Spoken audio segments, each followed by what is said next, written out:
Ano ba yung sunod? Nako po, eto pa. Speaking of bangag. Eto daw, kulang sa hulog. Oh, ano ba to? Sino ba tong mga kulang sa hulog? Mga kababayan, paki-comment. Kulang daw sa hulog. Ano kulang sa hulog? Kulang ba sa bayad? Kulang ba sa remit? Hindi po. According at sabi mismo ni Katunying. Sino si Katunying? Kilala nyo naman yon, di ba? Sabi ni Katunying, mga kababayan, na ito daw mga DDS, mga kulang sa hulog. Sa madaling salita, mga kulang-kulang, mga buang. Mga DDS, si Katunying, binira na naman kayo. Ay, Diyos mio, Marimar. Ambot, sa langaw. Ginoong gagmay dagkog purol panabangi. Ambot na lang, ginoong gagmay, dagkog purol panabangi. Ang mga DDS daw, kulang sa hulog. Sa madaling salita, mga buang. According kay Katunying, nako po, alam ko si Katunying kasi walang pinipili to Kapag nakita niya talaga na baliw, kapag nakita niyang may mali, ay talagang direct to the point. Parang ako lang din to Di nyo ba naisip? Ang mga DDS daw, mamusang raketera, kulang daw sa hulog. Mga buang-buang daw. Di ba, Sir Angelo Brasuela? Ito po, pakinggan nyo kay Katunying galing, hindi sa akin. Ito na. Pakinggan ninyo, asan na yung volume? Hindi mo naman pwedeng sabihin na ang mga pro-Duterte ay puro mga didilis. Didilis daw. Yung na puro mga marami kasi, wag na kayo magtatampo. Marami wala sa hulog wala sa hulog. Wala sa hulog. Same manner na hindi mo naman pwedeng sabihin na ang mga pro-Duterte ay puro mga didilis. Yung na puro mga marami kasi, wag na kayo magtatampo. Marami wala sa hulog wala sa hulog. Kita ninyo, mga DDS, wag daw kayong magtatampo. Actually, mga kababayan, ito po si Katunying. Sabi niya, DDS wala daw sa hulog. In short, mga siraulo, mga baliw, mga dugyot, karamihan.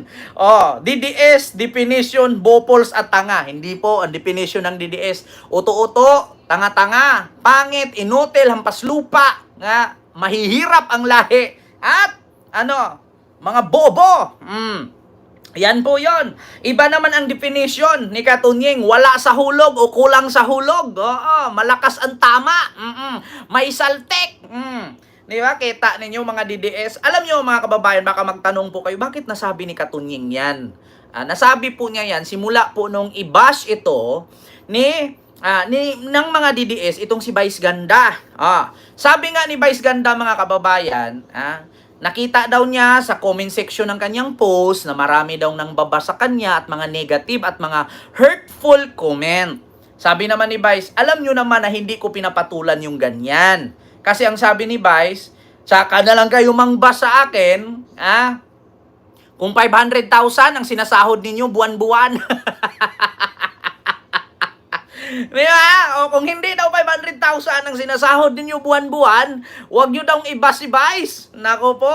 Ito, sa totoo lang mga kababayan, ang bububo kasi nila. Yeah? Kaya nakapag-react si Katunying dito, mga kababayan. Kasi, diba, binabas nila si Vice, itong mga putang inang DDS na to. Dahil lang sa, nothing beats the jet ski holiday. You can now ride from West Philippine Sea to the Netherlands via ICC. Promo for DDS only. Diba? May mga ganun-ganon. So ito, pakinggan nyo, sabi ni Vice Ganda, mga kababayan. Nagsabi na si Vice sa mga DDS. Ito po, pakinggan ninyo mga kababayan. Kaya si Katunying sinabihan na itong mga didilis, mga wala sa hulog, mga buang-buang, kulang sa hulog. Happy-happy lang. Habang happy-happy ka, lalo silang nabibwisit. Busitin mo sila lang kung busitin. Pakita mo habang galit kayo, masaya naman kami. Sinong natutulog ng buwisit? Di kayo. Mga tukbol kayo. Bas kayo ng bas, kala nyo naman, kumikita kayo sa pangbabash. Habang binabash nyo kami, sinasweldohan kami, di kami yung mayaman. Diba? Ganyan mga DDS, di ba Ma'am Lucy Vargas? Katulad dito, comment section natin, tinatadtad nila, magilit ka na. Hindi nila iniisip na kada comment nila, kita natin yan. Kaya kumikita tayo. Sabi nga ni Vice, bash kayo ng bash. Akala nyo naman kumikita kayo sa pambabash. Kami dito na binabash ninyo, sinasahuran kami. O kayo, natutulog kayong nabubuisit. Kami, natutulog kaming natutuwa. Di ba? Nako, mga kababayan. Ganyan naman talaga mga DDS. Yeah? Biruin ninyo ha. Nung panahon na si Digong pinagmumura ang Diyos at sinabi niya, ganyan ba ang klaseng Panginoon? Stupid talaga siya. Stupid God talaga siya. Ikaw ba naman papayag ka na ipako ka sa cross sa mga tao na walang kapangyarihan? Kung totoo kang Panginoon, kidlatan mo na.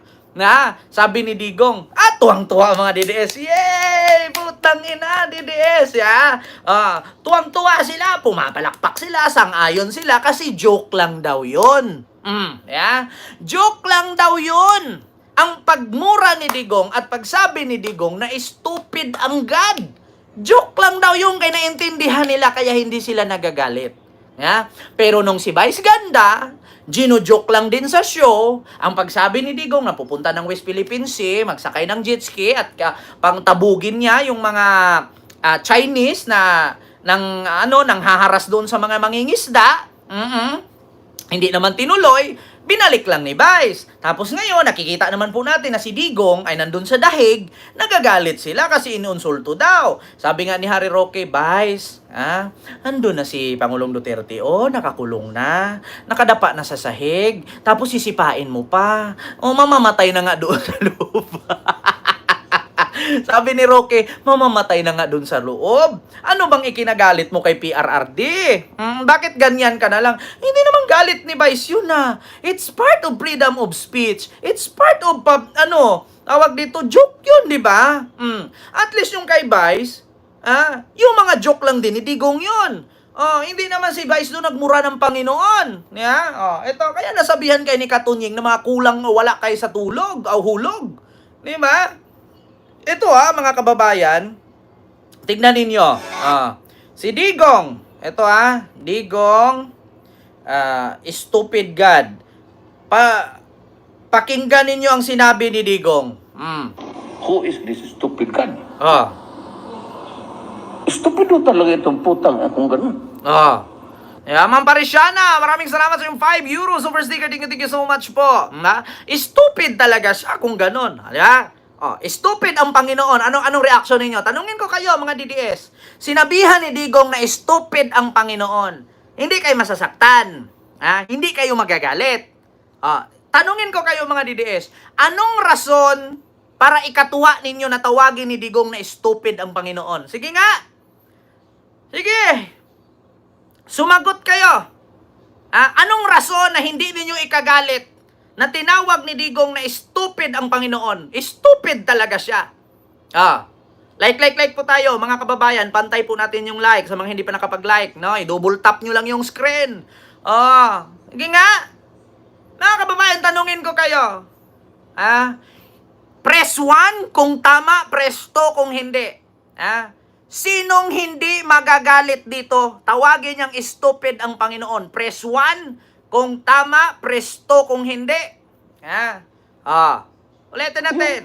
Nung minura ni Digong at tinawag na stupid ang Panginoon, palakpakan ng mga DDS. Tapos ngayon, mananawagan kayong ipagdasal si Digong. Kaninong Diyos niyo ipagdadasal si Digong? Kay Buloy. Tapos nung si Vice, nag-joke lang naman, West Philippine Sea, Bayad Dahig.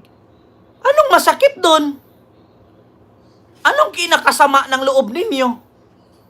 Nung si Digong minura ang Diyos, binastos ang Katoliko, binaboy ang mga pare, tapos binastos ang Santo Papa, tuwang-tuwa kayo, akala nyo naman lahat kayo Iglesia ni Cristo? Ang dami din nyo namang Katoliko dyan na DDS. Akala mo naman lahat ng DDS Iglesia ni Cristo. So ngayon, okay lang pala. Okay lang pala kung si Vice pinagmumura niya ang Diyos. Baliktarin natin ang sitwasyon. Si Vice pinagmumura ang Diyos. Matutuwa kayo? Di ba?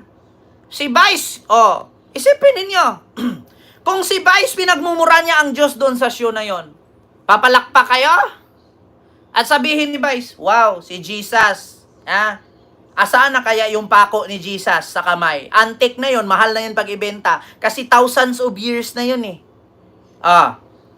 Tapos pinirsunan ng grata ninyo sa Davao. Kasi binastos daw si Digong. Pero si Digong, pinagmumura ang Panginoon, pinagmumura ang Santo Papa at binaboy ang pari ng simbahang Katoliko, hindi nyo pinirsunan ng grata. Pumapalakpak pa kay mga putang ina nyo. Kaya kayo nasabihan ni Katunying na mga kulang kayo sa hulog, wala kayong hulog eh. Tapos si Eve, ginising si Adam, siguro katatapos lang, kumain ka rin. Tapos si Eve, ginising daw si Adam, siguro kakatapos lang, kumain ka rin. Ano daw to, yung mansanas na inalok ng ahas. Birawin ninyo mga kababayan, di ba Mamparisyana? Isipin yung mabuti, si Digong minura ang Panginoon. Yung Santo Papa pinauwi, sabi niya, umuwi ka doon, tangina ka. Bakit mo ipapasara yung kalsada? Sino ka ba? Santo Papa, umuwi ka, sabi niya. Tapos, yung mga pare, mga baho daw ang bunganga, amoy tae daw yung bunganga, dodo kinakain, tae ba daw? Okay lang, pumapalakpak sila. Putang ina nila, mga DDS, di ba? Imposible hindi niyo ito maintindihan, mga DDS. Huwag kayo magalit sa akin. Uulit-ulitin ko to araw-araw. I-compare natin alin ang mali. Saan banda kayo nasaktan na sinabi ni Vice ang Jitski Holiday versus pagmumura ni Digong sa Panginoon? Di ba? Bakit kayo nagalit? Minura ni Digong ang Panginoon, putang ina, nagsihiyawan kayo. Nagpapalakpakan kay mga putang ina ninyo. Pero nung si Vice nagjo-joke lang sa Jitski Holiday, sasakay ng Jitski papuntang West Philippines Sea, bakit kayo nasaktan? Sige nga. Sige, tanungin ko kayo. Saan banda nasaktan kayo? Una, hindi naman kayo kamag-anak ni Duterte. Pangalawa, hindi tawag kay Duterteng tatay, hindi man kayo magkamukha ni Sara. Saan kayo banda nasaktan? Unat sa pool, hindi kayo kamag-anak ni Digong. Pangalawa, tawag ng tatay kay Digong, hindi naman kayo magkamukha sa mga anak niya. Tapos sasaktan kayo na nag-joke si Vice Ganda sa Jitski Holiday papuntang West Philippines Sea. Pero nung pagmumura ni Digong sa Diyos, hindi kayo nasaktan, putang ina nyo. Di ba? Kaya kayo nasabihan ni Katunying na kulang kayo sa hulog, wala kayong hulog eh. Di ba? Nasaktan kayo kasi mga tanga kayo. Inutil kayo, mga hampas lupa kayo, mga uto-uto, kayong hayop kayo.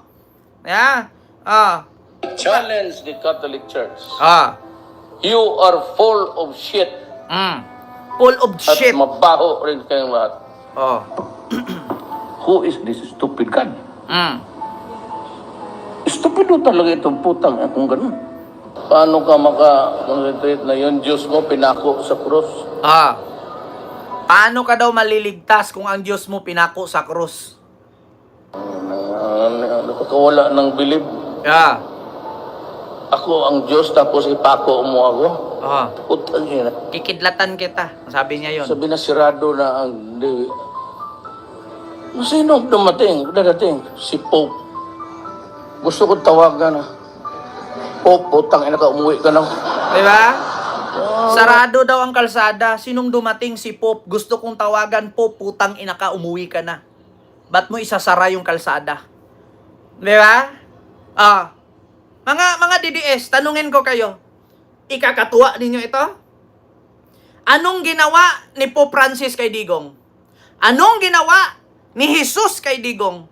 Anong ginawa ng mga pari kay Digong? Sige, tanungin ko kayo. Kakatuwa ninyo yan, mga putang ina nyo? Papalakpak at maghiyawan kayo, mga buisit kayo? Sige nga. Saan banda ikakatuwa niyo mga putang ina kayo, mga animal kayo, mga pisting yawa kayo? Saan banda? Yung kay Vice, Jitski Holiday, galit na galit kay putang ina ninyo. Diba? Kaya nga dapat sa inyo, mga DDS, magpakamatay na kayo para hindi kayo dadami. Asan yung mga DDS? Imposible. 3,000 plus tayo dyan, magpo 4,000 tayo. Yung nag-comment sa akin, hindi umabot ng 50. Hindi kayo makakapag-comment. Sinong DDS na natutuwa na binura ni Digong ang Diyos? Sige, sumagot kayo. Putang ina ninyo. Hinahamon ninyo ako eh. Yeah? Kay Vice, sinabi lang na promo for DDS only from Philippines to West Philippine Sea via ICC sa The Hague. Galit na galit kayo. Pero yung Diyos na pinagmumura ni Digong, yung Santo Papang pinagmumura niya at simbahang Katolika na sinabi niyang full of shit, mga mababaho kayo. Hindi kayo nakagalit? Tangina nyo naman pala eh. Mga literal pala kayong bobo eh. Mga animal kayo, mga manhid. Ilang galong anesthesia ba na inom ninyo, mga putang ina nyo? Ilang anesthesia sinipsip ninyo, mga putang ina nyo? Ilang fentanyl na ininom ninyo? Nang hindi kayo makakaramdam? Ganyan na ba kayo kamanhid?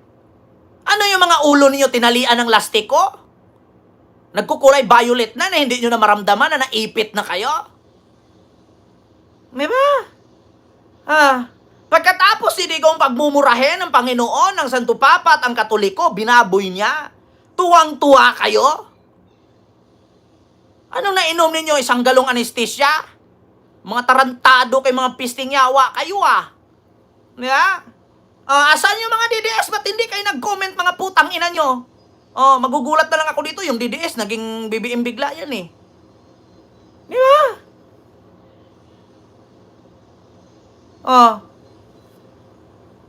Diyos mio Marimar. Yun ang tanong ko. Yung si Digong nagmura, Panginoon binaboy, binastos. Challenge the Catholic Church. Mm. You are full of shit. At mabaho rin kayong lahat. Putang ina mo, Digong, kaya ka mabulok ka dyan sa kulungan, hayop ka, animal ka, pisting yawa ka, mukha mo, mukhang dakdakan, animal ka, pisting yawa ka. Kaya tignan mo, kinarma ka, animal ka. Who is this stupid God? Yeah? Stupid God. Stupido talaga itong putang kung ganun. Stupido Paano daw. ka maka-concentrate na yung Diyos mo pinako sa krus? Nakakawala ng bilib. Ako ang Diyos tapos ipako mo ako. Putang ina. Sabi na sirado na ang Dewi. Sino dadating? Si Pope. Gusto ko tawagan na. Pope, putang ina ka, umuwi ka na. Di ba? Yung Rodrigo Roa Kinarma. Duterte. Thank you very much. Yeah? Thank you very much, Pope Francis. Yeah? Kita ninyo? Si Digong pinagmumura, binaboy ang Katoliko. Akala nyo man mga hindi kay Katoliko. Lahat ba kayo? Iglesia ni Cristo? Tigil-tigilan nyo nga ako mga DDS kayo. Yeah? Tignan ninyo? Tapos si Vice Ganda, nag-joke lang West Philippine Sea. Nagagalit kayo, mga budipuga kayo. Yeah? Bakit walang DDS nag-comment ni isa dyan? Kasi napahiya. Alam nyo na, hindi pa rin kayo magising. Tapos sasabihin nyo, Lord, bantayan mo si tatay doon, Lord. Huwag mong pabayaan. Putang ina! Kung ako si Lord, isa lang sabihin ko, deserve niya yan. Mabulok ka dyan. Hindi Sunod, mga kababayan, eto na.